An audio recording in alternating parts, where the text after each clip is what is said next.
ഇത് ചിലർക്കൊക്കെ മനസ്സിലായിട്ടുണ്ടാവും എന്താണെന്നുള്ളതല്ലേ. ഇതാണ് നിത്യവഴുതനങ്ങ എന്ന് പറയുന്നത്, അഥവാ ക്ലോ ബീൻസ് എന്ന് പറയുന്നത്. ക്ലോ എന്ന് പറയുമ്പോൾ തന്നെ നമ്മളുടെ ഗ്രാമ്പ് പോലുള്ള, അതിൻ്റെ ഷേപ്പ് തന്നെ കണ്ടില്ലേ, ഗ്രാമ്പ് പോലെയാണ് കണ്ടോ. അതാണ് ഇതിന് പേര് ക്ലോ ബീൻസ് എന്നുള്ളത്. ഞാനിത് ആദ്യമായിട്ടാണ് കാണുന്നത്. നമ്മളുടെ ഇവിടെ ഒരു അഫ്സൽ കൊണ്ട് തന്നതാണിത്.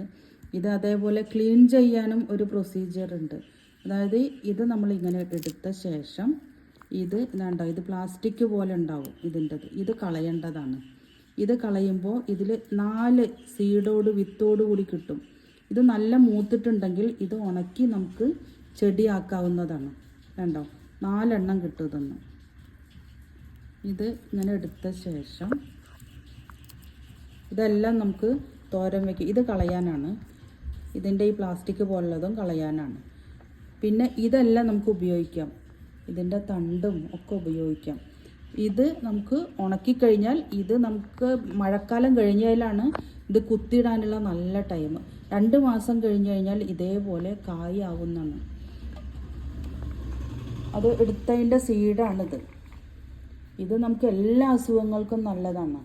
അതായത് ഇതിൻ്റെ ഷേപ്പ് തന്നെ കണ്ടില്ലേ, ഷേപ്പ് കാണുമ്പോൾ തന്നെ നിങ്ങൾക്ക് മനസ്സിലായിട്ടുണ്ടാവും എന്തുപോലെ എന്നുള്ളത്.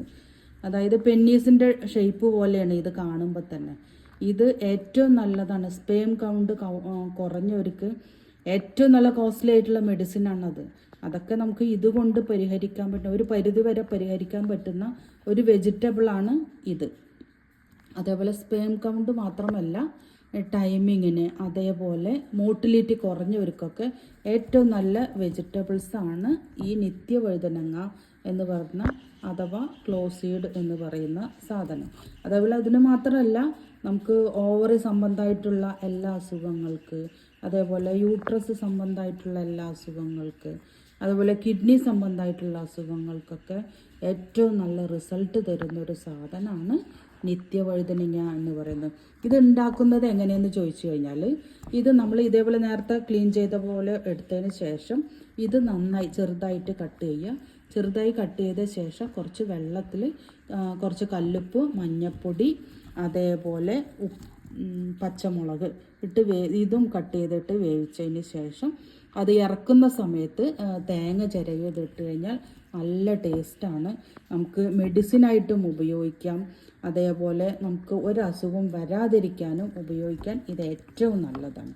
Okay, thank you. ഇതാണ് ക്ലോ ബീൻസിൻ്റെ തോരൻ. നമ്മൾ നേരത്തെ പറഞ്ഞില്ലേ, വെള്ളത്തിൽ മഞ്ഞൾപ്പൊടിയും പച്ചമുളകും ചെറിയ ഉള്ളി ഇട്ടിട്ടുണ്ട്. വേവിച്ചതിന് ശേഷം അത് വെന്തതിന് ശേഷം തേങ്ങ ചേർത്തിയതാണ്.